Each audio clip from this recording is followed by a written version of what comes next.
So I wouldn't say it's a great movie, but I would say it's a perfect movie. And I don't think anyone can deny that the soundtrack popped off at the time, especially the shit from Jay Gordon. I got it burned on a CD if you want to go out to the car for a second. Hello. Hello. Fuck you fucking suck, you bastard, you piece of shit, I understand. Go fuck your... Alright.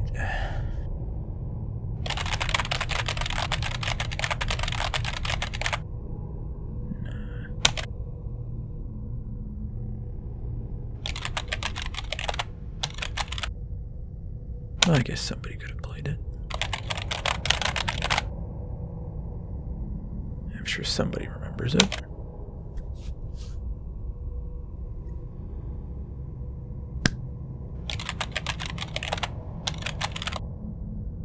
A little too wordy.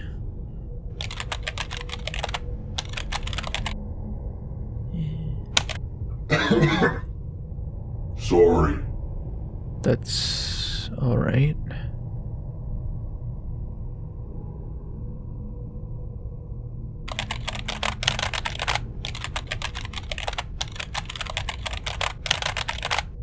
I can't do it. I can't do it.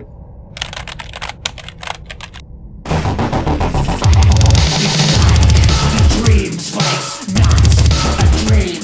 It's the right thing. If not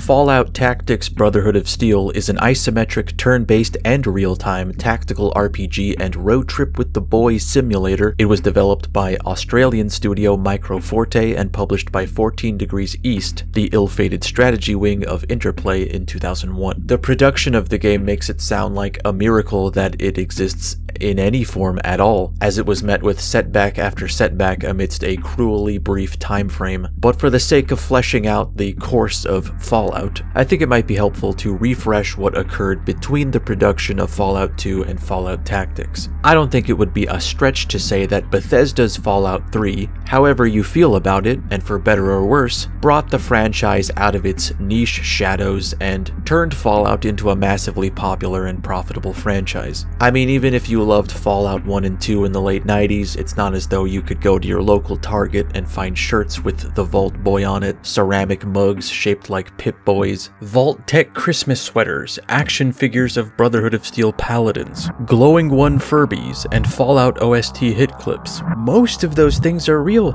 and all of them are embarrassing. It's strange because there already was a passionate fan base for Fallout. It was just smaller, nerdier, smellier. At this launch party for Fallout 2, you can even see a few that have made their own Vault 13 jumpsuits. But this is a fandom for a bygone idea of Fallout. Little did they know they'd have to wait a full decade before receiving another numbered Fallout game, and when it would finally return, it would come home changed. In the meantime, they'd watch the franchise try and fail desperately to escape the quicksand that its publisher left it in. Interplay stood by as the IP flailed about, contorting its body in several directions, while they watched, blank-faced, suggesting impotently, I don't know, why don't you try being an MMO? Once development on Fallout 2 was finished, and while Planescape Torment was still in development, Black Isle had already begun one of two doomed attempts at creating Fallout 3. Knowing that, as fun as it is, they'd have to make the jump to fully 3D eventually, they began tinkering with a new game engine called NDL. Even though Fallout 2 was a commercial success and sold well enough, Interplay, their publisher, was holding up by the grace of sellotape. Lack of financial backing led them to abandon this version of Fallout 3 and instead focus on their counterpoint to Baldur's Gate, Icewind Dale, another game that was a breakout success and sold well but not well enough to prevent the inevitable. Ironically, the engine they had planned to use, NDL, was bought out and absorbed into Gamebryo, which would then be used to create Bethesda's Fallout 3. So as far back as 98, they were circling their prey. Fallout Tactics is one of two games that exists in the periphery of the franchise. Often disliked and passed over, but more commonly, just forgotten entirely. Technically existing as the third Fallout game, but even in its genesis, it was never meant to be a mainline sequel. It was released amidst a turbulent time for its creators and emerged as the sole survivor of several failed attempts at ensuring Fallout's future. Rewinding back to 1999, the CEO of fledgling studio Microforte would approach Interplay with a pitch for an isometric shooter called Chimera. Prior to this, they worked on a strategic action game called Enemy Infestation, which is clearly the stepping stone towards the gameplay style of Tactics, and is a charming, if simplistic, little game in its own right, and features Australians doing their best to sound, I think, American. Following the meteorite hit, we seem to have not heard from 2 Marines on base duty. Interplay was not interested in their idea for the game, but were impressed by the quality of the demo they produced for it, leading to the head of 14 Degrees East suggesting that they use their Phoenix engine to create a tactical game set in the Fallout universe. The CEO of Interplay, Brian Fargo, signed off on the game, insisting that it have a multiplayer component that would be ready to show off by E3 2000, and be out in time for Christmas of that year. Unfortunately, much of the initial planning for the game was a bit muddled and marred by indecision. When Microforte and Interplay had their first design meeting, they were pretty certain the game would only feature turn-based combat, and only be real-time outside of combat encounters. But by the time E3 rolled around, the turn-based combat was not ready to show off, so they instead showed off what they later admitted to be faked real-time combat. This would be the only deadline they'd meet, with each successive one being thrown off by Microforte's admittedly poor planning. The first real demo they produced turned out to be a bit of a disaster and put the game's future in jeopardy. It was around here that internal frustrations about what this game was supposed to be hit in apex, and Microforte's CEO stepped in to more clearly define what the game's focus would be, and that would be creating interesting and dynamic tactical battles. And the planned RPG elements would be simplified and no longer a large focus of production, aiming for some kind of fusion between XCOM and Jagged Alliance, with the soul of Fallout beneath it. Microforte had clearly devised production so that much of it could be created as it was being conceptualized. Because they first nailed down the suite of tools to create levels and tiles, it was easy for their artists to draw up assets for the game and drop them into levels themselves. The drawback to this was they had already created so much under the assumption that it would be a turn-based RPG acting as merely a refined version of Fallout 1 and 2's gameplay. Around Christmas of the year 2000 and the game's original release window, they began to realize that everything they had been planning was sort of nebulous and dreamt up on the fly. The last 4 months of development saw them drastically redesigning the mission structure to fit the new focus on tactics. Another early problem that threw off the course of development was the game's art assets. Microforte had confidently agreed that they could have Fallout Tactics Gold in 12 months, under the assumption that they would mostly be working with the art assets from Fallout 1 and 2, since the game would be aesthetically identical. So why not just repurpose all the character models and bits and pieces that they had already made and create something new with them alongside their own additions? Later, Interplay would inform them that they no longer had access to the raw data for the previous Fallout games, so they would have to create the game's assets from scratch. I don't know how complicated things were at Interplay. From my completely detached, ignorant consumer perspective, it sounds like it was run kind of like Wolfram and Hart mixed with The Office, but I can't imagine how that shit happened. Like, someone just deleted the Fallout folder to make room for System of a Down Legend of Zelda Live.mp3. Following this revelation, Microforte attempted to bargain for more time to address this huge setback, but were only given more money, which they used to hire several more artists to essentially remake every piece of Fallout 1 and 2, forging their art style as to be almost indistinguishable from the originals. They got it done, but this created something of a grim atmosphere, as most of the artists knew they wouldn't be employed after the game launched. Microforte at large anticipated this as well, knowing that they might make the new release window, but after all the money they pumped into Fallout Tactics, their future was uncertain. Yet more issues arose because of the negative feedback concerning this project from the Fallout message boards and forums. Fans did not take to this new direction Microforte wanted to take Fallout, specifically its plans to make the game completely linear and mission-based. Seeing this as a big enough issue, they set about retrofitting a world map that linked the missions together, one that, much like the original Fallout, was full of random encounters, some just enemies to fight and others fun distractions or pop culture references.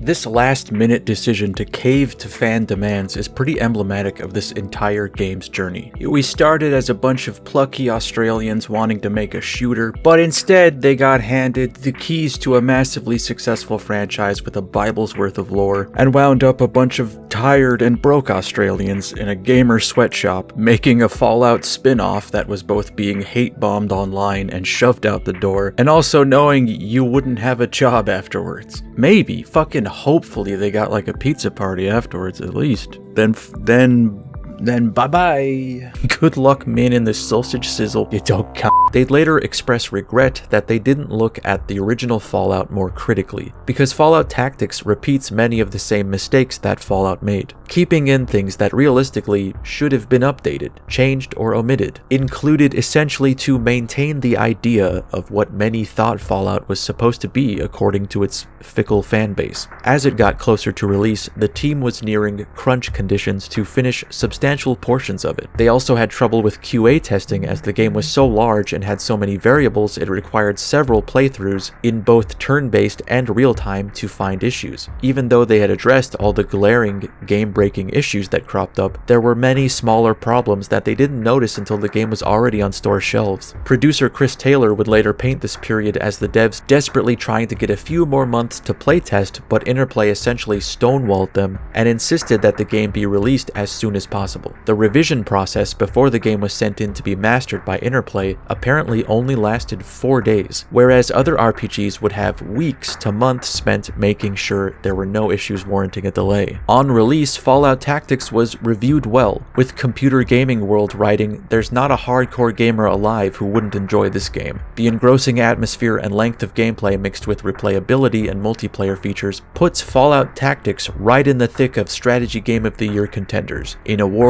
it incidentally lost to an RTS game called Kohan, Immortal Sovereigns." Thank you so much, my lord. We were certain that if help did not arrive, the brigands would overrun our village and destroy any chance of us surviving. Your assistance is a gift from the Creator. Verena is at your service. Anything you request of us will be granted. Press OK to continue. This June issue is kind of a neat time capsule of this period, amongst coverage and ads for many other Interplay products. It also features a 2-page preview of Black Isle's Torn, a game that was in development for well over a year, with many of the team behind Planescape Torment at the helm. Noteworthy because it was to be an original IP created whole cloth by Black Isle. It would be their first fully 3D game and would incorporate a modified version of Fallout's special rule set. It made it far enough to feature a playable demo at E3 2001, but was quietly cancelled shortly after. 4 years later, Virgus Urquhart and Chris Avalon would be interviewed about the game's cancellation, and while they do finger Interplay as one of the culprits, knowing they wouldn't meet the deadline set by them, they also cite low morale and increasing internal conflict within Black Isle that led to several layoffs as responsible for Torn's demise. Also, easy to miss, but I like that even though Tactics gets not only a 2-page review and a guide from the creators in the back, they still managed to sneak in a little tea in the good, bad, and the ugly segment. The magazine makes mention of recent studio layoffs, writing, "Interplay and Sierra laid off many of the developers of Fallout Tactics and Tribes 2 after those games shipped. Some reward for finishing your game. A pink slip." Fuck.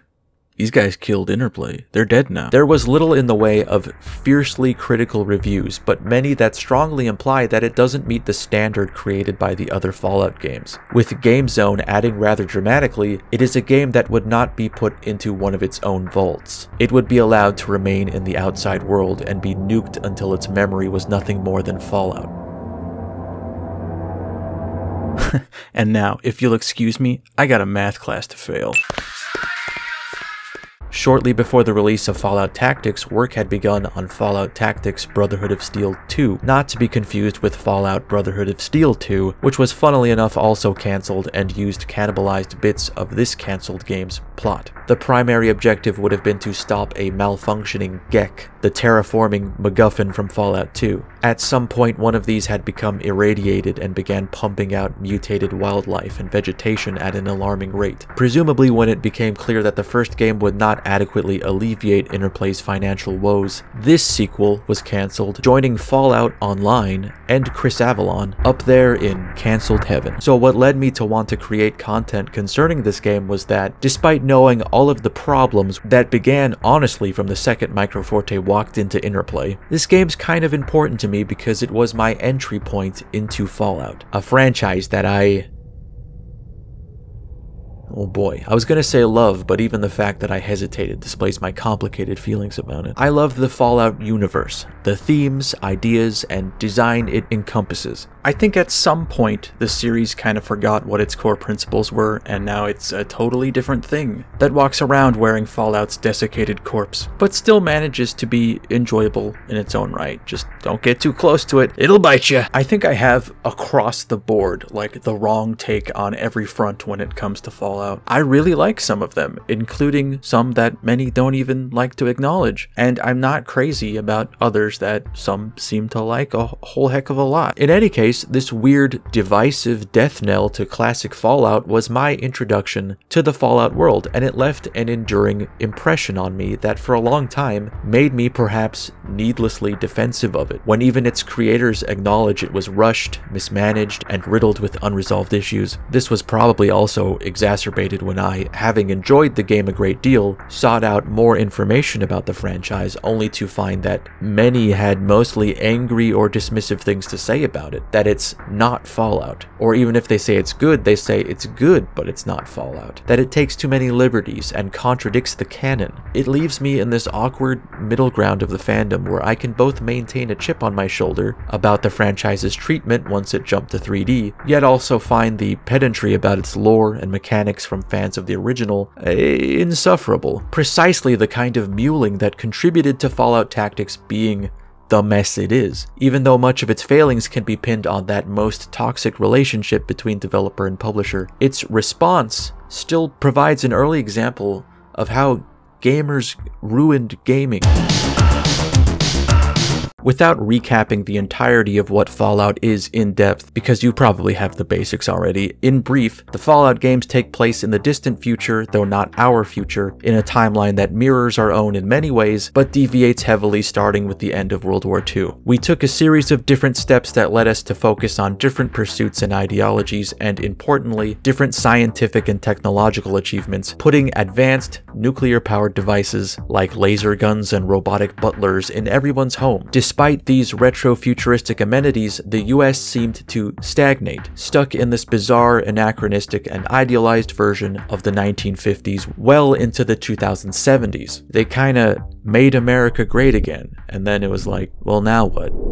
I guess we'd fucking blow each other up. During a prolonged Cold War standoff with the USSR, the US became increasingly paranoid about communism, and to combat this, kicked over every scientific rock they could in order to develop some wacky sci-fi means of securing a glorious future for capitalism, which, to no one's surprise, ended with the surface of the Earth becoming an irradiated wasteland. This is the backdrop Fallout uses to poke fun and sometimes meaningfully gaze into the country's history, morality, and love affair with war, particularly how it never changes. Fallout Tactics is set around 30 years after Fallout 1, in the American Midwest, specifically what used to be Illinois, and instead of a single figure traveling the wastes, it follows a rogue sect of the Brotherhood of Steel. This game undoubtedly goofs some details concerning the origins of the Brotherhood of Steel, as well as a few other bits of minutia, which as that stands, I think is fixable. We can double back and duct tape over a few things with one of a million excuses, but Bethesda did not want to go through that trouble when they were creating Fallout 3, and had their own revisions that were important to their vision for the franchise's future. And a couple significant things happened within Fallout Tactics that didn't square with that plan, where it would be weird if the characters in Fallout 3 didn't say, hey, remember when that happened? So they don't, and it is still weird to me because Fallout Tactics feels so much like a classic Fallout game that might as well be accepted. Let me rephrase, it's not exactly like Fallout, it's just very similar in aesthetic and atmosphere, and well, I think you could confuse a screenshot of Fallout Tactics for a screenshot of Fallout 2, I think, if it was very dark and you had just been concussed, and maybe the same couldn't be said about Fallout 2 and 3. So In the pocket dimension this game has been banished to, the Brotherhood of Steel began as a division of the military that was unexpectedly sheltered in a vault with a bunch of scientists when the bombs of the Great War were falling. They weren't yet called the Brotherhood, but they collectively began to unravel that the scientists were developing and experimenting with the FEV virus, which created the super mutant menace we face in Fallout 1. Disgusted by these inhumane experiments, they broke their ties to the military and killed all the scientists. Armed with a stockpile of pre-war technology, they then set out to rebuild society in the irradiated landscape, piecing together their own strange techno-religious beliefs and quickly becoming a powerful force. The, I guess, unforgivable deviation here is that in the previous games they make it clear that the military group that would become the Brotherhood, as well as their families, were never put in a vault, but were specifically the soldiers stationed at the Mariposa military base. Oh, wow. Big mistake. How will we ever recover? In both interpretations, they slowly became more fixated on the preservation and cataloging of technology, seeing it as the thing that will lead to our salvation, isolating themselves more and more, playing the long game to remake the world instead of fighting little battles for little victories. You know, saving some dirt farmer's sickly, disease-ridden Brahmin in exchange for a handful of caps and a lizard on a stick. They gotta make big moves, save a guy with more caps, maybe a bigger lizard on a stick. The Brotherhood we see in Tactics is, however, not the main chapter of the Brotherhood. This splinter faction came about over a disagreement with how the Brotherhood should recruit and carry on their teachings. The old sect refused to break tradition, insisting that the bloodline of the Brotherhood remain pure, that they need not add the unwashed indigenous wastelanders to their ranks, and should just... I don't know what they're gonna do.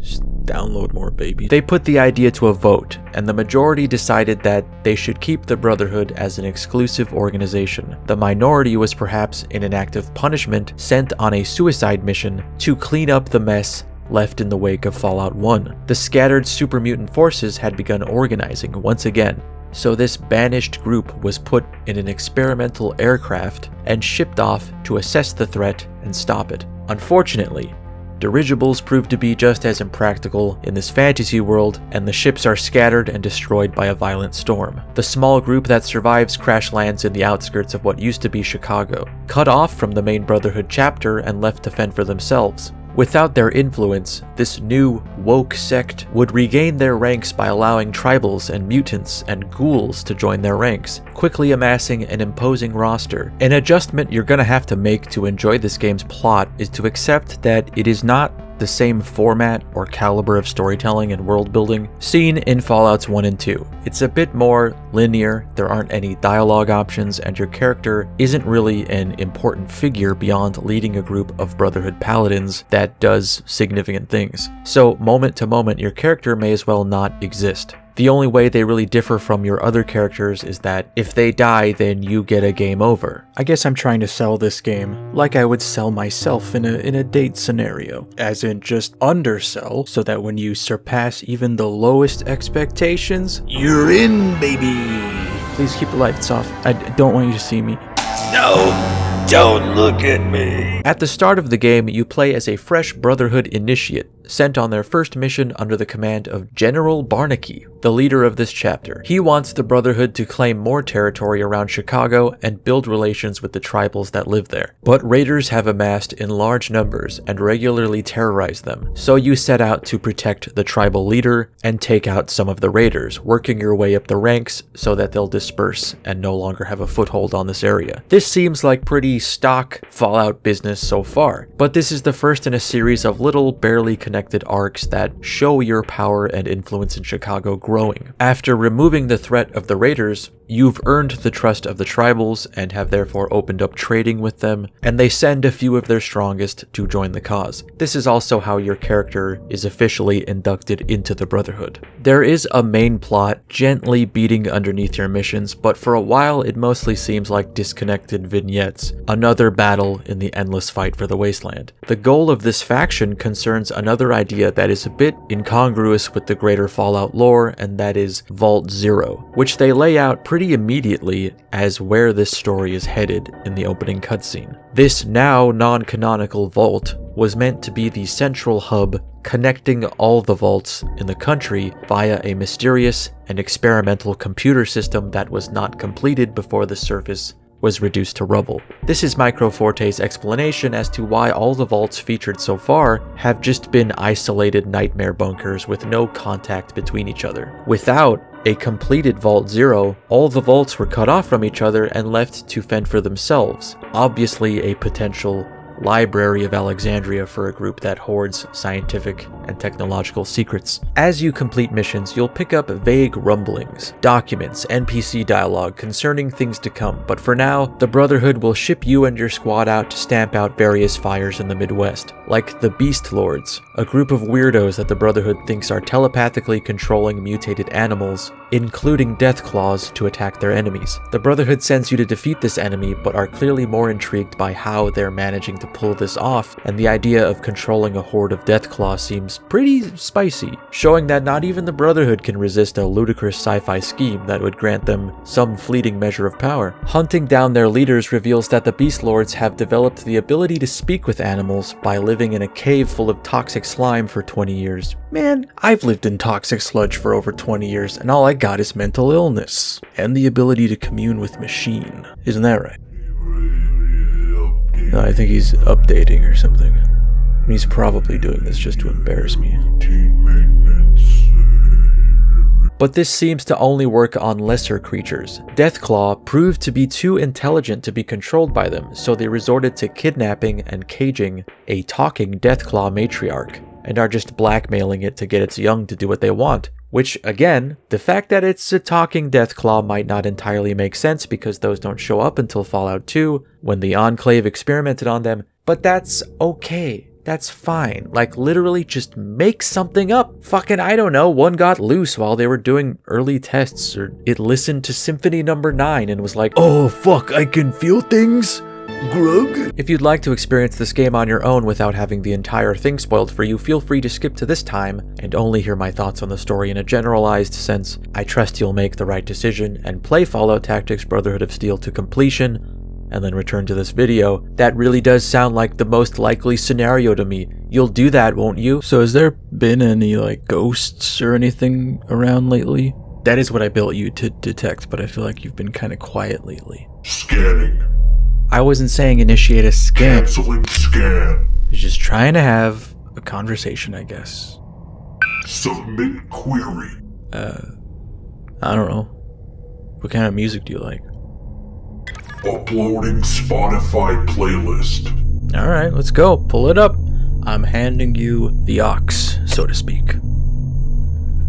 Okay. So we're opening with the sound of an antique tractor. Yes. Okay. Okay. Strong start. Agreed.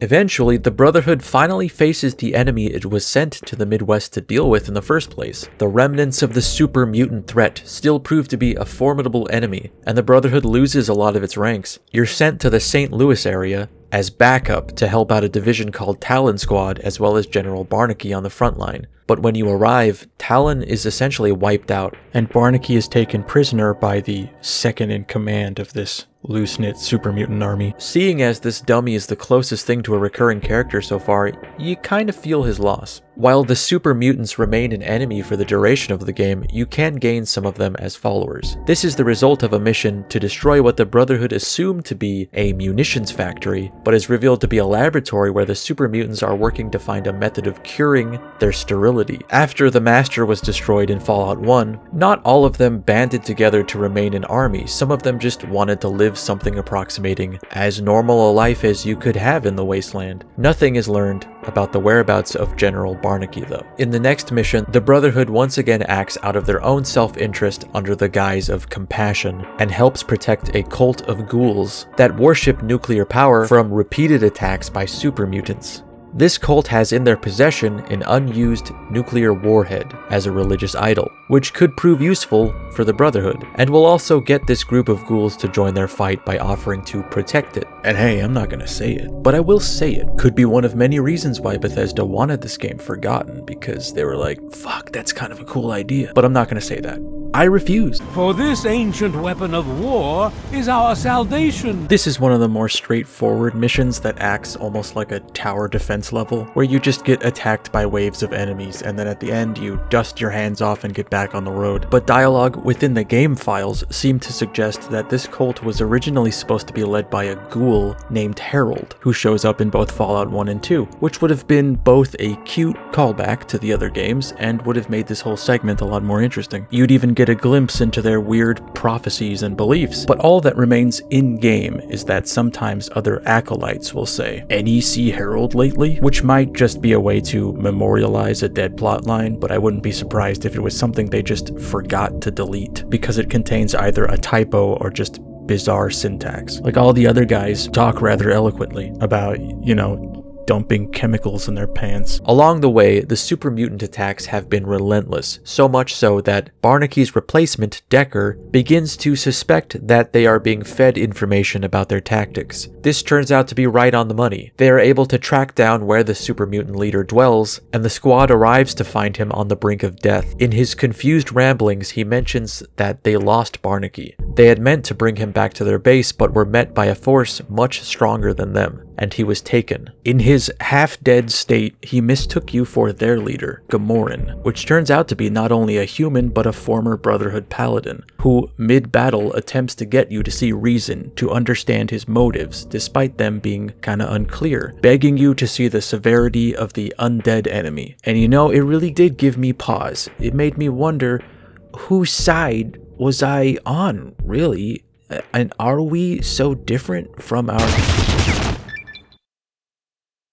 You have completed the objectives. This is actually, unfortunately, the most interesting plot idea this game has, and it's completely broken. There's enough scraps left in the game files for you to see what they were going for, but as it stands, this just seems to be a crazy ex-paladin that wound up leading the super mutants for reasons we will never fully understand. So what I'm assuming was supposed to happen was you kill this guy, and probably feel conflicted about it. Sounded as though he was about to explain himself before we gunned him down. We'd then find a hollow disk journal belonging to him, which is still in the game.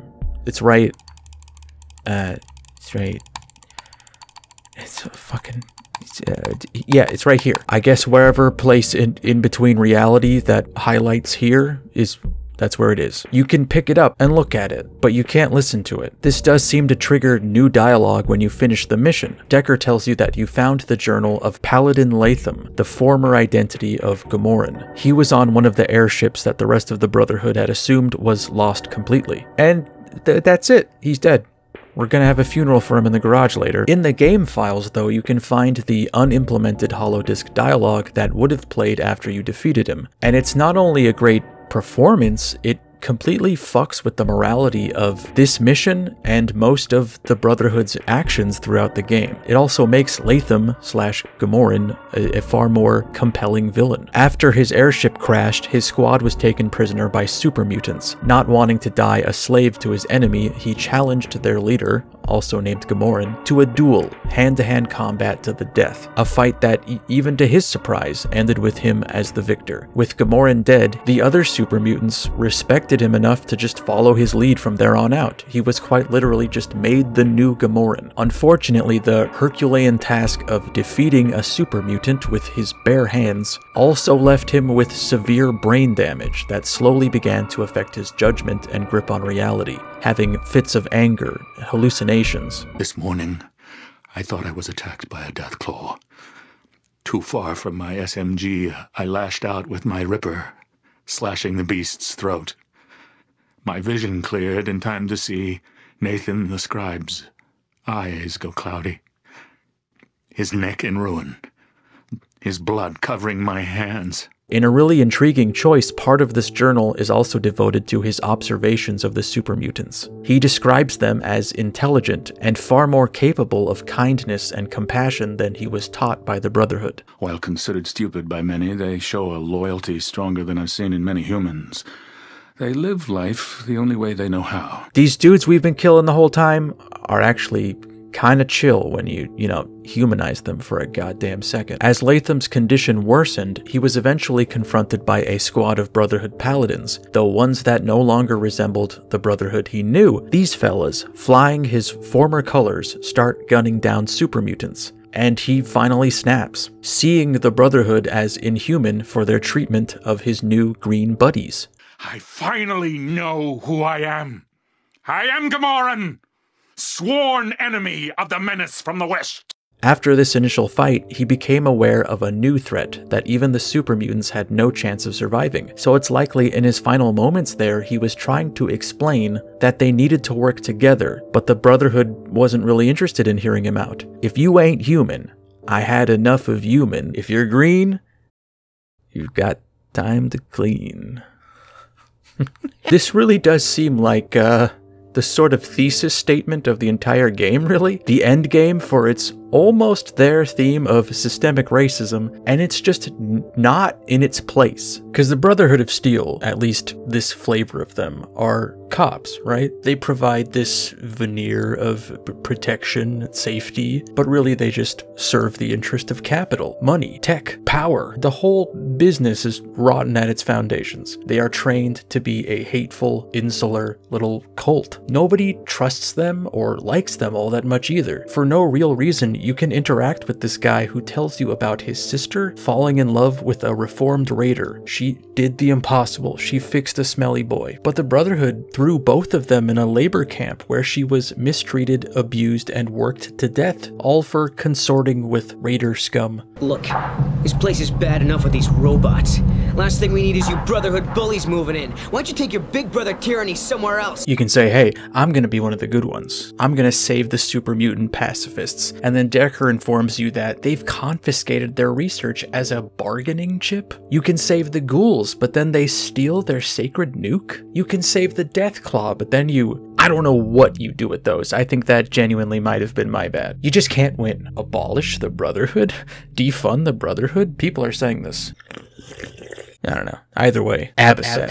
Holodiscs as a means of doling out plot were in general supposed to be a feature in the game, and more of them were recorded and are just sitting there on the disc with no way to listen to them in game. So I mean, technically this game has a very interesting plot on the disc. It's shipped with that content. You just have to really give a shit to experience it. It's not long before the real threat to the Brotherhood reveals itself, and I'd say from here forward, the plot does take a turn into a big idea that is interesting for sure, but feels pretty removed from what I appreciate about Fallout. The big bad at the center of the story is an army of robots. Yes, just saying that fills me with a feeling I can only categorize as defeat. Because it's a little too big, it's too broad sci-fi. They do their darndest to make it interesting and have it feel homogenous with the rest of it, but it's hard to deny that from here on out, it becomes the robot game. Certainly hope they don't revisit humanoid robots anytime in the future. That would be silly. That would be kind of f***ing dumb, wouldn't it? The biggest issue with this robot army is that nobody is really good at killing them. Bullets and explosives hardly make a dent in their metal bodies, so they turn to another Microforte OC group, a technology-obsessed religious sect called the Reavers, for help. Well, not at first. At first, they're just another group of jerks raiding towns for supplies and tech parts. But eventually, their forces are split, fighting the robots and the Brotherhood. Determining the robots to be a greater threat, they send a Reaver delegate to a Brotherhood base to create a temporary alliance against the robots, offering in exchange the knowledge of how to build EMP weapons. that are highly effective against the robots, allowing the Brotherhood of Steel to take out structures they've built to repair themselves and manufacture weaponry. As we move closer and closer to Vault Zero, setting up Brotherhood outposts along the way, it becomes evident that the robots seem to be coming from the vault, appearing in greater numbers the closer they get to it. Eventually, we uncover how this came to be through recordings of Vault Tech scientists. The mysterious computer system that was meant to oversee all the vaults was a revolutionary and highly unethical device called the Calculator, essentially a supercomputer that uses human brains stored in cryotubes as hard drives, containing, quite literally, the brightest minds of their time. Unfinished and without further administration, it sets about the task of restoring order and safety on the surface in the cold clinical way that made sense to it. This included killing most of the vault dwellers within and leaving the remaining who attempted to reel it back under control with brain damage. The saving grace of this idea for me is the particulars of why this failed so miserably, which is so patently Fallout that it redeems it. This lofty goal of a biomechanical vault overlord failed not because of some malevolent glitch in its programming or the machinations of a mad scientist. It was budget cuts. The management at Vault-Tec decided that the likelihood of a complete nuclear annihilation was looking, unlikely. We're better than that. We, as humans, you know, we fight and we fight, but I think deep down everybody knows. And cut the budget for the Calculator project by tens of billions of dollars, instead funneling that money into more practical upgrades to Vault Zero, like smoking rooms and piano bars, as well as a hunting ground where you could hunt rare endangered animals. For a while it seems like the Brotherhood is coming out on top of this fight with the robots. That is until they switch tactics and kidnap a traveling merchant that has followed your journey towards Vault Zero since the beginning. This is concerning because that means this merchant has detailed knowledge about where all the Brotherhood bases are, and how much of a threat each one poses. So the squad is sent, realistically, to kill him before he can reveal anything compromising to them. Luckily, we find him still alive, but barely. Though he has been tortured and dismembered by the robots, he never talked and only asked that you let the paladins know that, and put him out of his misery. It's a little sad, but it also sounds like a successful mission. Let's go! Yeah, we did it. God damn it, they got my boy, Barnaky. I'm gonna commit a hate crime against ghouls in your honor, buddy. He would have liked that.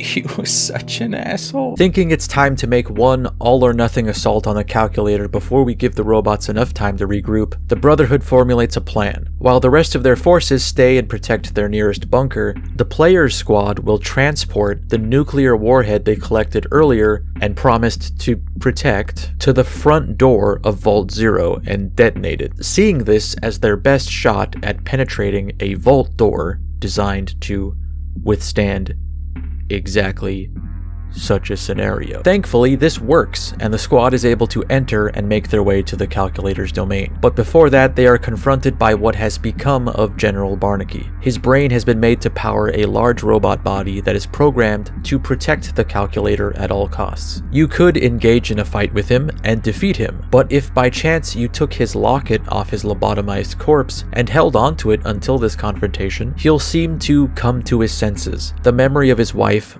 overpowering the robotic manipulation done to his thoughts. He instead just walks you over to the Calculator and in a confused stupor says, like, I guess do whatever you gotta do. I don't really know what's what anymore. He just kind of stands in the corner muttering to himself about Maria. For a game with a pretty minimal plot, at least compared to its predecessors, there are surprisingly 4 endings, with the option that seemed to make the most sense being one of the worst ones. Robo Barnaky is a bit of an emotional wreck because of what he's become, but he does have enough lucidity to suggest that instead of blowing up the Calculator, he could just put his brain into it and thus control all the robots, making them a tool for the Brotherhood. Doing this stops their assault on the Brotherhood and elsewhere across the wasteland, and at first seems pretty ideal. The Brotherhood is pretty much unstoppable, and the robots are used to protect settlements and bases, but the part that he didn't really share with us was his plan to enact genocide on all people affected by mutation. So for any mutants or ghouls, it's on site pretty much. I guess it's not too surprising since Barnaky said a lot of cruel shit concerning these marginalized marginalized groups. While most of our elders believe ghouls are almost our equals,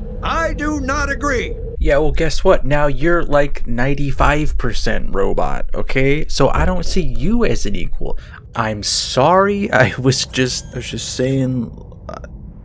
Don't look at me like that. Don't look at me that same way you always look at me. But much of the story feels like this mission of unity, bringing all these people together for a common goal, even if that was often sort of just a byproduct. So it feels extra fucked up that this is what he chose to do with his newfound power. Offering your own brain to the calculator is of course an option, and the result is determined by your karma rating. If you killed many innocent characters throughout your playthrough, mutants and other new races will not be targeted. Instead, you will wind up assassinating the Brotherhood's leaders and use your robot hive mind to whatever end your character sees fit, good or bad. Presumably bad, since you killed all those innocent people to get there. If you had somehow resisted the urge to kill innocents, this is the closest thing to a good ending. Neither the Brotherhood nor the Wasteland's marginalized people are threatened, and some manner of temporary peace is administered by a combination of the Brotherhood and their new robot buddies. The only uncertainty comes from the fact that it's a lot of trust to put into one dude's brain. This is hard to pull off though, because in order to get to the prompt to insert your own brain, you have to kill all the brains attached to the calculator, which are all technically innocent people, so each one you destroy is a substantial dose of negative karma. There's a lawyer brain, a politician brain, a porn star brain, and even a game developer brain that shares some fourth wall breaking goofs about the game's design. So hopefully, with this gamer brain's demise, mankind will be instructed how to shower and not be toxic. You could also let the calculator self-destruct, ending the threat, but also making seemingly the most significant power in the Wasteland useless, and also making Vault Zero useless, other than being a cool place to store your Nuka-Cola. My biggest issue with Fallout Tactics concerning its story is that it seems really disjointed for a while, and like it doesn't want to have a clear plot structure, and then it wants that really fast towards the end. But it's absolutely enjoyable if you already like other Fallout games. It hits some emotional notes that are uncharacteristically melodramatic and emotional for the earlier games. We get some amusing what-if scenarios concerning elements we're familiar with. There's a completely inconsequential side mission where a gang of civilians band together to steal the power armor from a group of Brotherhood paladins and kill them. They then use it to terrorize their small community and assume control entirely because they are more or less invincible in it. The fact that so much chaos could ensue just by a couple dudes stealing a robot suit is a really great premise. There's also plenty of wholly new ideas that are only really seen in this game that are fun as a one-time inclusion, and I'm not really broken up that they don't make a return elsewhere. There are several bits of Fallout that show up in later games that have me thinking like, okay, I guess we can just do this again, sure. But a lot of this game seems to live in a little forgotten bubble that is kind of nice. Inside this tactics bubble, there's also a lot of grittier, slimier dialogue that honestly can be a little rough. A few times I could be heard muttering such phrases as and the grounded and whimsical dichotomy that the franchise often plays with is pushed into further extremes, and look, there are some subjects that other Fallout games tackle a little more subtly, like racism, slavery, and sexual violence, that this game is certainly a little less chill about, let's say. It takes these things and kind of tactlessly says, yeah, that's what's been going on this whole time, right? Thought that was obvious. It's also, I think, the game that makes the Brotherhood of Steel out to be the most deranged and morally suspect. Anytime you're congratulated for some heroic action that benefits the Brotherhood, it's subverted in a really dismissive way right at the end with some comment that makes them out to be just as cruel as any other faction in the Wasteland. Well done. The scoundrels' bodies will be displayed in proper crucifixion outside the town of Quincy, along with the guards that were on watch. Our inquisitors have also rounded up known friends and family of the criminals to an internment camp. Oh, great. That's great. It's good to have a support system. You may proceed to the extraction point. Congratulations. Thank you. Murderer. What? They really do come off as assholes for most of this game, viewing the people they're meant to be saving as resources, training kids to use laser guns, ritually punishing and exiling them if they break said laser guns, going up to traders and asking if they sell Ligma. More than one character will describe them as being no better than raiders. We both take what we want from these savages. If you think your cause is any more selfless than ours, you're sadly mistaken. It is unquestionably a story that would have been more memorable if it was finished. People have scoured through the game files and sure, found remnants of abandoned story threads, but more tragically, just context, exposition that would have made you feel empathy for some characters, explained their motives, and it's just lost, so all you're left with are these hollow cartoon versions of them. It's like someone gave up assembling a piece of IKEA furniture because company was already knocking at the door, and they were just like, fuck it! I got my jungle skog, I got my cheese and crackers, and I got my second jungle skog. Now, during each break, I'll name my MVD, you know, most valuable Digimon. And the first one goes to Agumon. I take a bitter comfort in the fact that I do think Microforte had some creative ideas for Fallout, and had they nailed that down a little earlier and had Interplay been more accommodating and not locked into a corporate fight or flight stance, those ideas would have hugely changed the tone and effectiveness of this story. The Fallout tactics that we got exists with the skeleton of an interesting story, but lacking much of the flesh that would elevate it beyond an uncanny ghoul. Clearly, both by design and due to unforeseen events, it never approaches the world building or character moments that Fallout and Fallout 2 were known for. But I also get the impression that they probably had a more manageable concept for the game and were mostly pressured into greater ambitions, creating too many plates to spin for such a small dev team. You have this facsimile of a winding story full of difficult subject matter and moral quandary, but really it's still just what it says on the box. It's a Fallout themed tactics game. In the end, I think what is there is perfectly enjoyable despite being less intellectually stimulating. There's plenty of other ways it can stimulate you though. It's read articles online, it's trying for you. It's not another dose of Fallout, but it's pretty similar. And for this interpretation of Fallout, I think it sticks the landing. It ends perfectly on brand for what came before it, which is something I feel like most of the Fallouts from 3 forward have trouble with. There have been at least 2 Fallouts from Bethesda that I actually laughed a lot at the ending, because I'm really sorry, but I found it to be very bad. I mean, the ending to Fallout Tactics wasn't great, but most of it wasn't great, so all I can do is pat it on the back and say, good job, buddy. Let's put this on the fridge. You made it through the nightmare of you existing at all. For sure, any affection I have for this game is colored by it being my first Fallout, and what I think I'm trying to, in a roundabout way, say is nostalgia for the first incarnation of this franchise. I liked when the games were isometric and turn-based. I think that was a really fun format, and it's a shame it went out the way it did. Like a dog in the street. So I'm not gonna say I don't like the first-person Fallout games. I'm gonna say I despise them. Nah, but really, there's a lot I enjoyed about all of them, and you know, when the next one comes out, you bet your ass I'm gonna play it and enjoy it less and less as it goes on until I'm left disillusioned once again. Tactics is the beginning of other creators who are not Black Isle taking parts of Fallout and keeping them not because they understand their meaning, but because it's cool.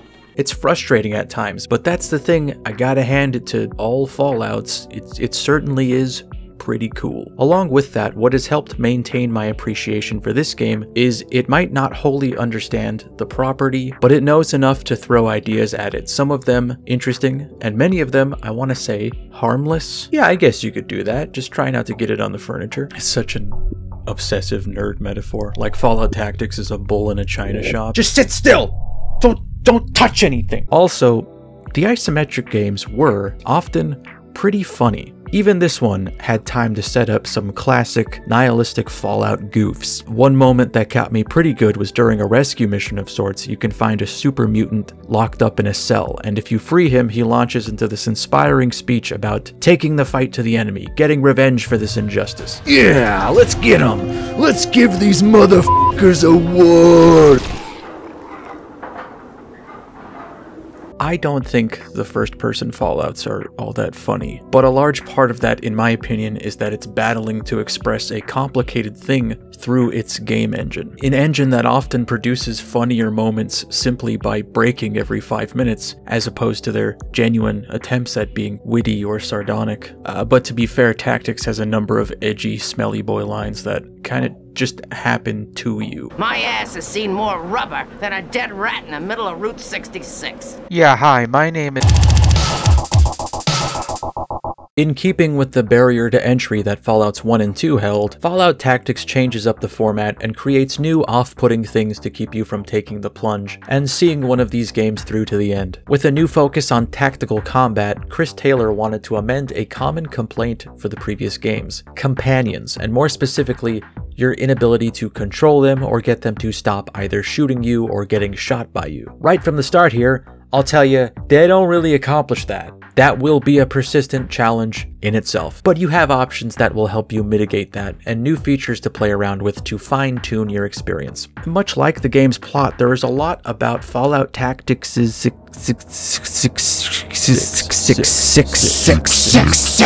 the devil gameplay that I think works, that feels right, and more that will test your patience, and an equal amount that is left unfinished. Digging deeper into its cut content and the notes left in the game files, you really get a feel for how many ideas were just left in the dust for the greater good of the mission. We're talking vital, key figures in this squad, left in the trenches, clutching a photo of their best gal, whispering, "Well, looks like I ain't gonna make it home, Charlene." Looking at it now, I see their loss. I see the strange outline where something once stood. Including your player character, you get a squad of 6 Brotherhood initiates that all have the same amount of depth as any other Fallout character, almost to a fault. They have their own stats, traits, perks, and inventory that you have full control over. You might be thinking, well, if there's no dialogue options, then why do you have a charisma skill? That determines which potential squad mates you have access to. Then you might ask yourself, well, why does everybody else have charisma? And to that I would say, what are you gonna do, remove the C? Then what's the fun acronym gonna be? Sepia? The worst part about this is that I know, even when it's done, it's not gonna be funny. I'm working for something that will have no payoff.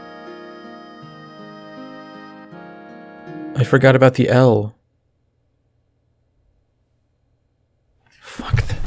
You decide your squad by visiting a personnel yeoman at one of the Brotherhood bunkers. As you progress, you'll unlock more and more possible squad mates that each have a proficiency, utility, and terrifying profile pick to be mindful of. It's probably best practice to have certain roles covered at all times, like heavy gunners, a medic, a mechanic, and a sniper, but you can also mix and match these as you see fit. Unlike you, if any of these guys die, it's not a game over, you just have to decide if you want to live without them and lug all their shit back home, or load the game. This may also be the most diverse Fallout game as far as playable characters. You are sort of forced into the role of a basic human, but you can also recruit super mutants, ghouls, robots, and even Deathclaw into your squad. The bunkers are also where you can trade for new supplies and upgrades, as well as store your loot or vehicles in between missions. One of the more noteworthy scars left by content cuts are the appearance of Brotherhood medics. Each bunker has one, and they are even given spoken dialogue, where they in pretty clear terms explain to you what purpose they serve in the game, as if they were a tutorial, or rather what purpose they would have served, if any of that functionality was left. At some stage in production, medics were going to be one of the main ways you heal major injuries or radiation poisoning, and they'd each have varying degrees of skill, with some being borderline butchers that you'd be rolling the dice with by even letting them check your pulse. As they stand in the finished game, they are essentially health item vendors. In one of the most biting yet unintentional bits of commentary, you hand over your hard-earned money for something other nations provide for free. There are 3 combat modes to choose from that you can cycle through at will. The first is what arguably got the game made, and what arguably is its most broken as well: CBT. CTB, or continuous turn-based, real-time essentially, but still using action points determined by agility. So it's less real-time and more like the rules are still happening, just autonomously and without waiting for invisible dice rolls. Since you can turn this on and off, there are many circumstances where you can come out on top of a fight by barring your squad from entering combat until they are all split up behind cover or on some high ground, and then turn it on and watch them mow down a group of of enemies. The game's verticality is an on-the-surface, small evolution of Fallout 1 and 2, but actually really significant the more you think about it. The game takes into account your height and awards you an advantage. It also changes level design so you can climb down into subterranean areas like trenches, or climb up and post squad mates overlooking a battle from a ledge or a platform. Another new addition affected by this is that each squad mate has a changeable stance, like crouched and prone to switch between, which opens up many other tactical options. You can have a sniper lying prone while sneaking on top of a building overlooking a field, while your heavy dudes stroll in, and your support characters crouch behind sandbags and debris, emerging to give cover fire. You can also, outside of combat, just lob grenades to flush out hidden characters, which pretty often will just wind up exploding them rather extravagantly. The second mode is individual turn-based, which is very similar to the way the original games did combat, where you just go down the line of all combatants until it comes around to your turn again. This is the option I wound up using the least, instead opting for a combination of CTB and the third option, squad turn-based, where once combat is initiated, you get to move around all your little dudes in whatever order you wish, and then the computer gets its turn to move around everyone else. I will say, I can't think of many other games beyond maybe Stalker or something that gave me this much enjoyment whiplash. I don't know how to express to you how much fun parts of this game were for me. It's a rather long game considering what it is. It took me like a good week of playing it pretty consistently to get through it, and even when I wasn't playing it, I was thinking about playing it. I was having isometric dreams where I'd engage in some mundane daily behavior just governed by action points. It was insane. I'm insane. I'm a detriment to society. Kill me! The other side of the coin is that parts of it were completely demoralizing. I was at numerous times just defeated emotionally, physically, psychically, by Fallout Tactics for a number of reasons. It's one of those games where you're never quite sure if you're playing it correctly until you look up a walkthrough with the thought, okay, how was I actually supposed to do this? And they describe more or less what you did. The thing that felt like some weird cheat to cheese an enemy you're not actually capable of killing was what most other people decided to do as well. Not saying that didn't just legitimately happen as well, but so much of playing this game felt like tricking it into letting you win. You can also just get torn to shreds in a fucking instant, even if you have power armor and cover. Someone could be holed up in a trench with some kind of laser Gatling gun and just violently turn your buddy into a puddle, and it's weirdly shocking and sad when you pair that with how much work you do to strategically keep your dudes alive. Speaking of power armor, one thing I've always weirdly respected about this game is that it simply doesn't make power armor a big part of it. Even though the entire time you're in the Brotherhood of Steel and they have iconic power armor, that's like their thing, that's what they've made their personality out of. It drives home that having that is a special thing that not just any dirty recruit fresh out of the wastes gets to use. It's not until the final few missions that you can even afford to outfit more than one of your dudes with it. So there's a real sense of accomplishment when you get there. But the more guys you have with the armor, the more you can farm loot for money and thus afford more suits, something further aided by something I initially thought nothing of, but wound up having a blast with, and that's the vehicles you have access to. You don't often get to use vehicles in actual missions, but you are required to travel to new missions and bunkers using the world map, and this will move along much more quickly if you have a vehicle. My favorite was the Armored Personnel Carrier, which is a slow-moving tank of sorts that holds all of your guys inside it, and all of them can shoot out the windows. So in order to farm money and less common supplies, I just cruise around as a roving death machine, blasting anyone that got close to me, sitting comfortably in my car while everyone around me melts. Unless they break it, then I gotta get out and make my mechanic fix it back up. Then once the area was cleared, I'd send a dude or two out to gather all their shit and stuff it inside the APC, which doubles as a mobile items locker. I really found myself enjoying this loop of murder, collecting, car maintenance, and inventory management. I got a little surprise for these mutant freaks. Carmageddon, motherfuckers!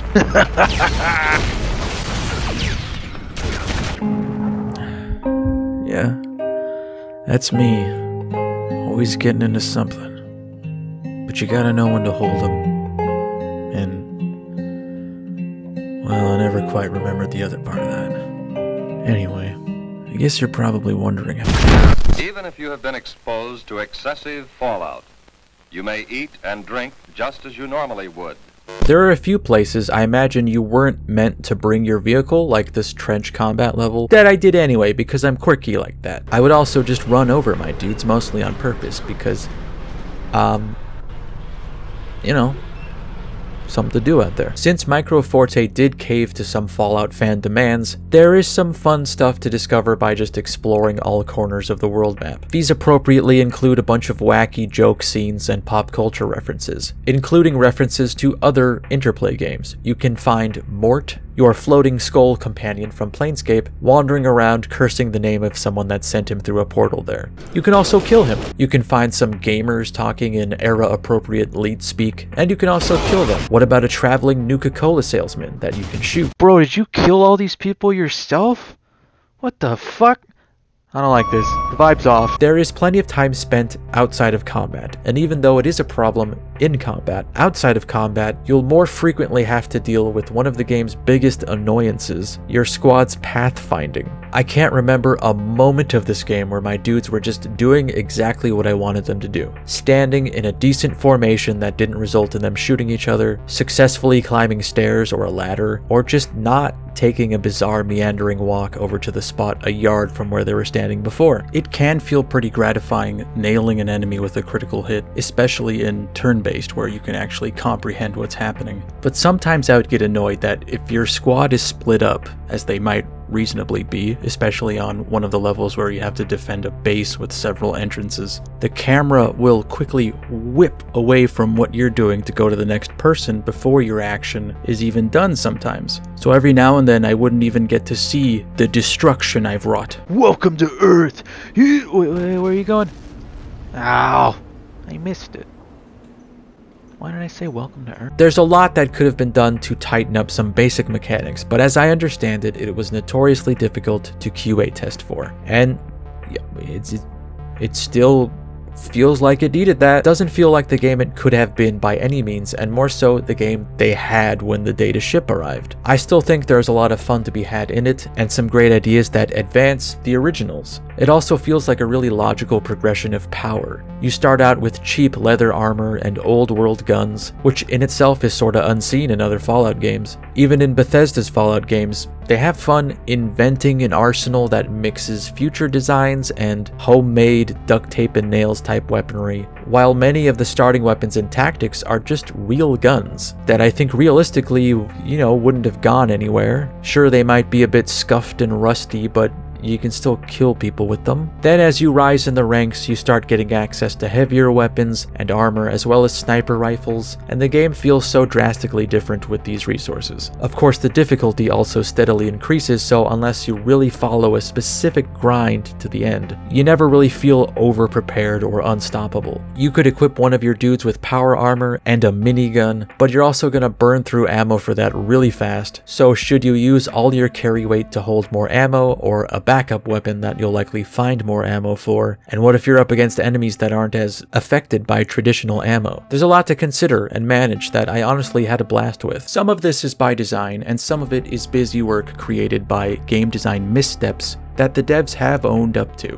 This may be the Fallout game with the most options as far as weaponry. Including melee and thrown weapons, there are over 150. There are so many different guns you'll come across, from downed enemies and lockers and chests. You'll be holding armfuls of them, laughing to yourself, what do I even do with all these? And ammo, what do I even do with all these different ammo types? I've never even seen a gun that can shoot these. What do I do with all this? No, I'm serious. What do I do with all this shit? You can find so many different guns that are more or less the same thing. They have the same stats, they just require some obscure ass ammo type that nobody will ever drop. You could maybe buy it from a vendor, but more often than not, you'd go up to them like, do you have 44 Magnum ammo? And they'll say, what the fuck fuck are you even talking about? You worm, you sniveling weasel. And I'd say, oh, okay, sorry to bother you, sir. Even if you find some back alley ammo dealer, you just run out of it 10 minutes later and probably immediately find something to replace it on the floor that has a more common ammo type. I don't know what the rationale behind adding so many pointless and redundant gun options was, because ultimately what you'll end up using is what you come across the most. The forces you fight typically stick to 1 or 2 weapon ammo types, and then the odd specialty weapon like a rocket launcher or a machine gun will pop up for a surprise. Basic 9mm and 7.62mm ammo was so plentiful that I'd wind up just dropping handfuls of them as I picked up more important or more expensive shit. I'd literally use these to obsessively balance the scales of my weight limit. Just pick up something that made me encumbered and then flick aside bullet by bullet until I could move again. And you know what? I loved every fucking second of it. It's an odd appreciation I have for this game in that I feel like all the things I try to sell you on are things that are understandably frustrating, annoying, or tedious, but it's like once you break through that and find that you've adequately planned for a certain circumstance or successfully triggered some kind of maneuver, oh, it's like little else. You also develop a sort of camaraderie with your squad. You become protective of them and good at utilizing their strengths. Hey, he's attacking that lady! Light him up, boys! No need to thank us, ma'am. It's all in a... I get it, okay?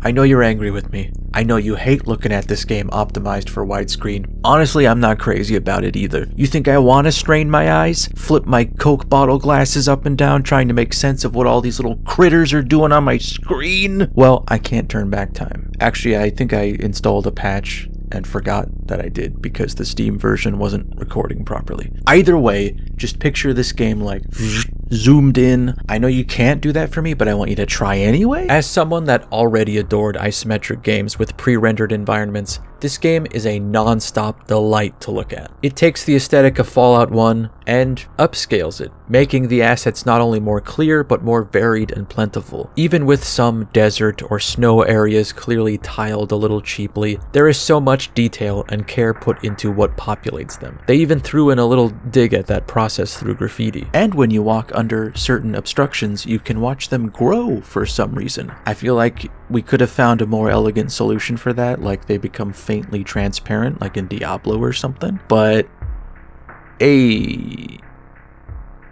since level design takes strategic combat into consideration, even basic raider bases or improvised camps are littered with rusted out cars, corrugated metal bound in barbed wire, and assorted piles of junk to take cover behind. Little touches of animation breathe a lot of life into these places through trash can fires and bubbling puddles of toxic slime. I'm just so enamored by it. Even when it's lazy, it's good. There's a day and night cycle that I don't know how to track exactly, but you can start a mission during the middle of the day, and by the end of it the sun will have set and light sources will emit a lovely atmospheric glow. Even if you engage in a fight with laser weapons, each beam of light fired will light a path to your enemy. It's a little consideration that if they forgot, I probably wouldn't have even noticed, but they didn't, and because of that, I'll put off the inevitable for one more day. Level design really gets shown off whenever you're in a Brotherhood bunker or one of the robot facilities. They look almost mesmerizingly industrial and alien compared to the rest of the landscape. In part lifeless, not meant for human manipulation, but also slightly flourished in an Art Deco kind of way. And because you see so much on screen at one time, it felt like looking at one of those educational cross-section books from when I was a kid where they like show a detailed drawing of a boat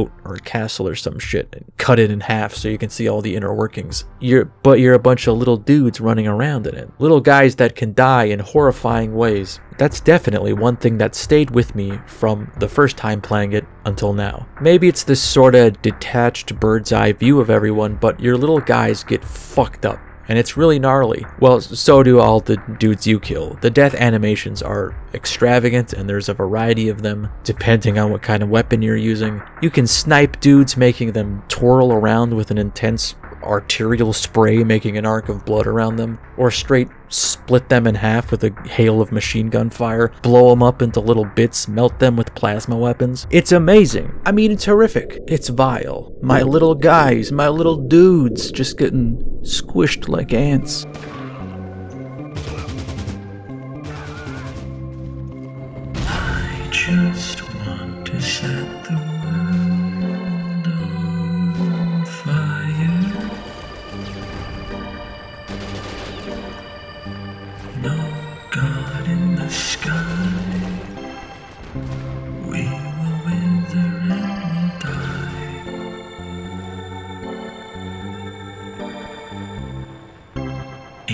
Inside my heart there is just piss and more piss.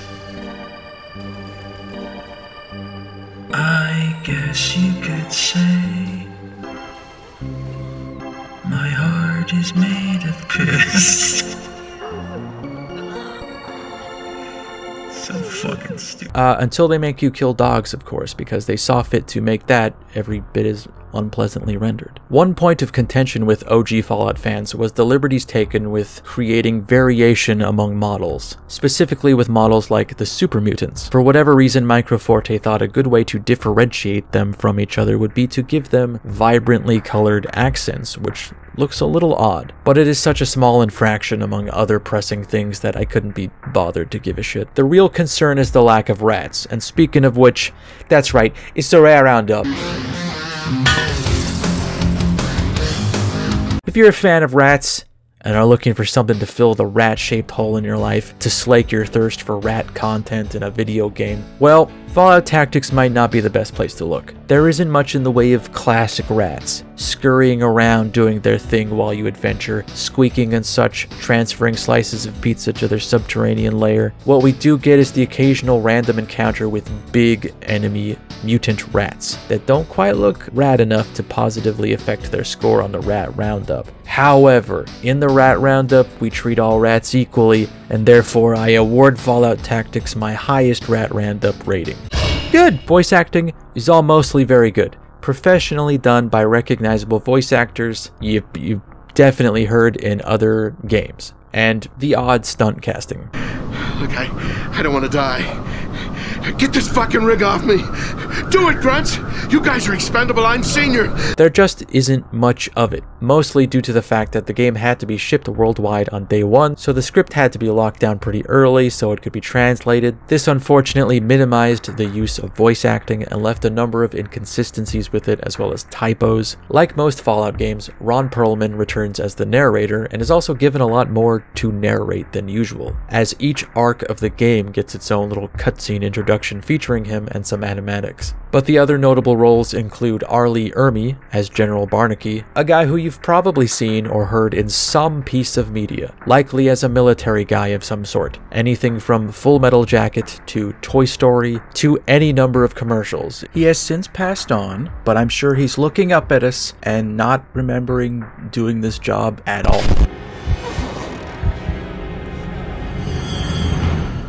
Somebody picked the wrong house. He, you know, he does his thing, though there are times where he doesn't really sound like his heart's in it. Maybe he was making a choice here to show that Barnaky is like a conflicted kind of guy, but he just sounds spaced out a lot of the time and like he is quite literally just reading words on a paper. Welcome, warrior. We now know that the Beast Lord's lair lies within an underground labyrinth in the region of Marden. The Beast Lord's lair lies within... General Decker is played by Kurtwood Smith, who you may know from movies like RoboCop and a bunch of Star Trek shit. I don't know, what am I fucking IMDb? He does a perfectly serviceable job. If they have information about any weak links in our security, we will find out. If they don't, they will be placed in a labor camp to prevent the spread of rumors and ensure proper security. Everyone else, zero complaints, and most of them pull double or even triple duty, voicing several characters, some of which have names. The soundtrack for this game is interesting, and unlike the previous two, it is not composed by Mark Morgan, but another guy now synonymous with Fallout, Enon Zur, who would go on to do all the soundtracks for Fallout going forward from Fallout 3. What makes it interesting is that it sounds very much like a clear collision of his own work and Mark Morgan's previous work on the other Fallout games. So much so that it may as well be a fucking collab. It sounds like it's using the same palette as the other games. It's a little tribal and ghostly sounding with lots of hand percussion and voices.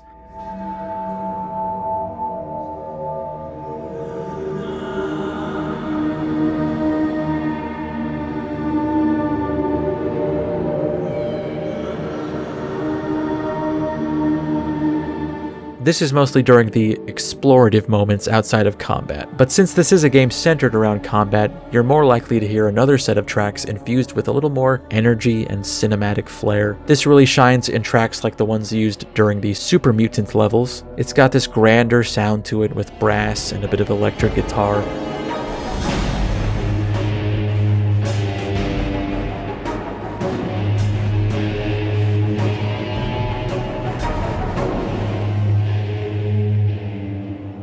but it's still kinda unpredictable and full of dread, like it would be more fitting in a horror movie than an action movie.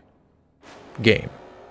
Why did I write movie? I'm talking about game. But it's all so fitting with this iteration of Fallout. And you could swap out some of these ambient tracks with any of the ones from Fallout 1 or 2, and the difference would be unrecognizable, which I started saying as a compliment, but I am now realizing that it doesn't sound like one. You compare it to what Enon did for Fallout 3, and it's like night and day, as that Mark Morgan influence is all but gone, replaced by competently done, but often generic movie score kind of stuff that's not really my jam. Tell you what might be my jam, I think I'm coming around to this playlist.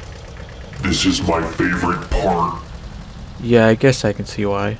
It's got like a certain texture to it. Yes. You ever fuck with like noise or power electronics? Oh, just a moment. Hello. Okay, understood. Well, I guess my break's over and I gotta finish up this video, even though I feel like I'm getting nowhere with this script. Let's see, maybe...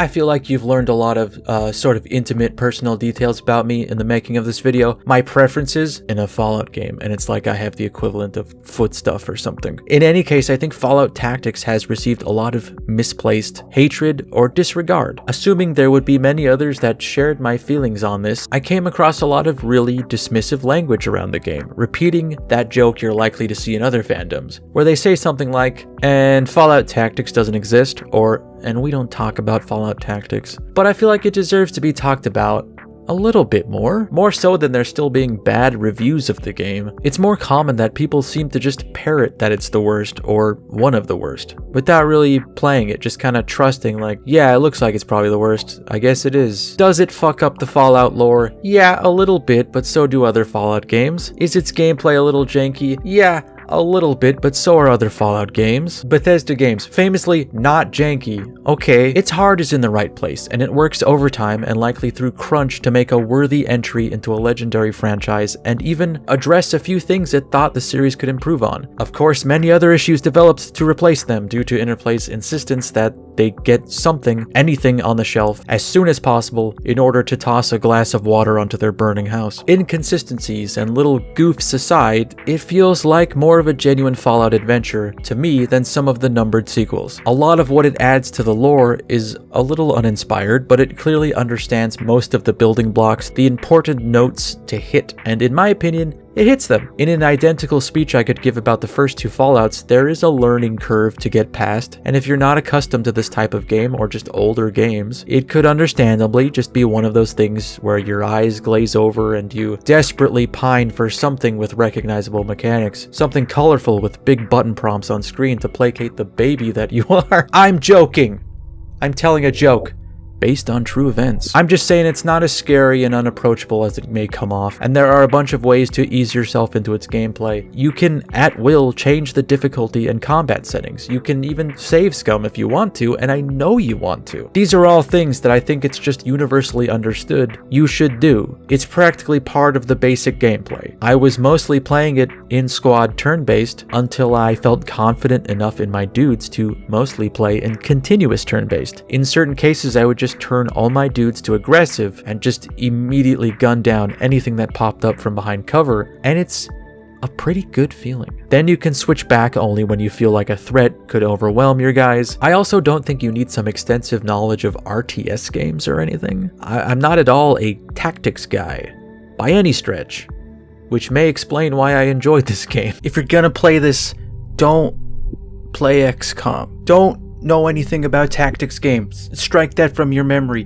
Hit yourself with a cudgel of some kind. At the time of my writing this, the most recent Fallout game is still Fallout 76, and the next one lies far in the horizon beyond Starfield and Elder Scrolls 6, which is, as of yet, still just a logo. But it's clear that Fallout is once again changed, in a new transitional period where it has to make a firm choice about where it's going. It means something else entirely to a whole new audience that cares little for this forgotten affront to a dead idea of Fallout. I think that is sort of freeing, if nothing else. There's better Fallouts and worse Fallouts, perhaps one for everyone. I feel like right about now is where I would cap this off with some kind of overarching point or thesis, but no, I just kind of find it amusing how splintered Fallout's fandom is because it's gone through so many changes over the course of 20 plus years. It's had a dozen new controversies and divides, and I'm still here defending the shitty one from 2001. Anyway, if you can move past one of my bad takes to see this good take I have here, I hope you give this game a shot, or at least think of it a little more kindly, or at the very least, watch this video until the end. Thank you! I appreciate that a lot. I appreciate your time. Thank you for watching the video. It's over now. If you liked it, do something about it by liking it, commenting, subscribing, so forth. Looking at links in the description to other ways you can support, like Patreon and Twitter and Discord and others. As always, an extra special thanks to I'm shortening this considerably. As fun as it is, I'm sure many people didn't like that there was approaching 15 minutes of me saying names, but special thanks to Ailing Uncle, 2Password for Kids, Assisi, that's my guess, please let me know how wrong that was, Again Dean, Alex Raymond, Alexander Smith, Andre Perkins, Aparts 89, Baird Brown, Benjamin Sid Perez, Big Abuela Energy. But clearly, even though her name was Crystal, she was not very clear and open with communication. Crystal, I don't know if that's a quote from something or you're just going through one, buddy. Close Quarter Wombat, D-Sky, Daphne Pittendry, Dark Raptor 86, Deluminati, Dr. Beard, DOS Days, Edgy, Edward Avila, Fartmother, Game Master, Gaming with Clarp Tarp, Gamma, J. Alameen, Joseph Zanoni, Carrot, Kamikaze Melon, Leon Hooks, Lizitar, Marcus Chaney, Michael Schmidt, Morgan Harper, Nekot the Brave, Octo, Oisto, Philip Woolley, Rahul Kirthi, Richard Gillespie, Roland, Salvatore Tosti, Sammy! Shadowman 13, Snapplefish, Stukabliat. This deal is getting better all the time. Tower of Lead, Turts, Zach Bishop, Crash Punk, Daniel Streb, Giraffa, Catherine Graven, Swood Operator, A Hanging Chad, Bang Flanged, Brady the Sanity Tax Collector, Brozoof Jones, Cantankerous, Dubs, High Food Court. I confidently recommend Grimbeard down at the pub. Pizzazz, Professional, Noise, Ishanji, Jeremy Lott, JP Pellet, Mad Monty 98, Make It Raynor, Morg D. Trius, Ophelia Fishwife, P. Dizzle, Persian Air. Please stop treating player agency as a negative. Leaning left-right manually isn't a fucking cover system, it's basic movements. Robert Brandon, Rowdy Roddy Peeper, Samuel Ward, Simon Daniel, Technica, 10-Beat, That Uninformed Guy, The Brunette Girl from ABBA, The Angry Pebble, aka Nafis. Where am I? Help! 410,757,864,530 gay cops. Alistair Stewart, Alexander Olbrich, Ali G, Ald the Nope, Andrew Light, Andy Krieger, Astro Shepherd, Atari Steed, Auspicious Whiskers, Ben and Kara Dowling, Benjamin Payne, Bindle, Bishy93, Bivdub, Brendan McFadden, Brett Weaver, Carl Hanna, Colby, Colt of Lita, Daniel Charnovsky, David Fromke, David Harpstrite, Dazed Clockwork, Dongs.exe, Electric Crowbar, Ethan Alexander, Ulino7, Fix My Brain, Garrett Squared, General Klazara, Ghoul Baby Bond, Haley Bobella, Hitoshi-san, Jake Desi, Jake Raynor, Jerry, Jimmy Changa, June Choi, Jordan Balzano, Joshua David, J-Raptor, Captain Ketchup, Leland Miliokis, Leopold Gloom, Lightly Salted Nuts, M, Mandalore Gaming, Marauding Fraud, Max Cohen, MCR, Micah J. Best, Miles Phillips, More Sharks, Mr. Alpacleton, Mr. Ducky Quack, Mystical Lint, Name Requires DLC, Nick Hill, Nick Timmons, Nuclear Sun, Nolrom, Oliver Marshall, Opichi Kostra, Paul Fierce, Fraceface, Ruibisomem, Samejima, Rat Roundup's #1 fan, Scofflaw D, Shadonon, Skylar J. Leal, Sob Akaduka, Startide, Sinulia, Team R, the Ratmonger of Castle Jork. This is the putty, and this is the well. Drink full and descend. Travis Houston, Vincent Cronin, Zanga PF, and Zdenek Benez, and the rest. Well, goddamn, I don't know what to do with the rest of this time.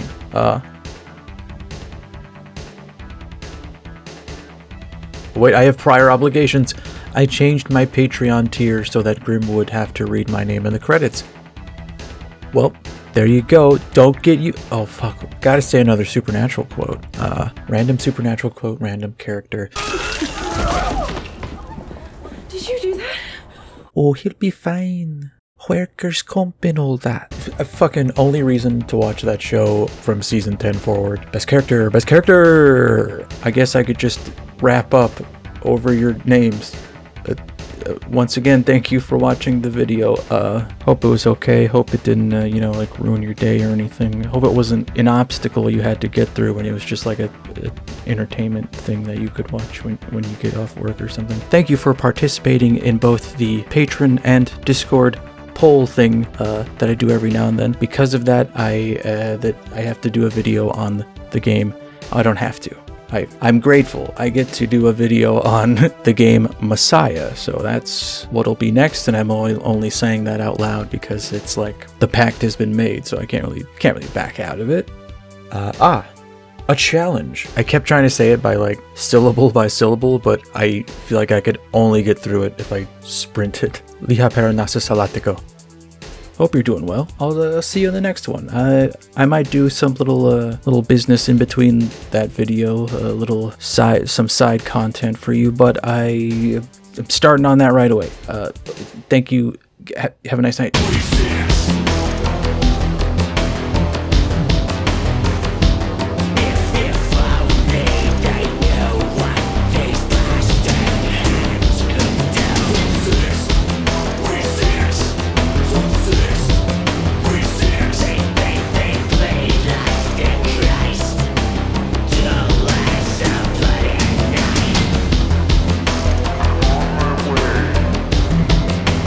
This is just the beginning, boys. Just over that horizon, our future.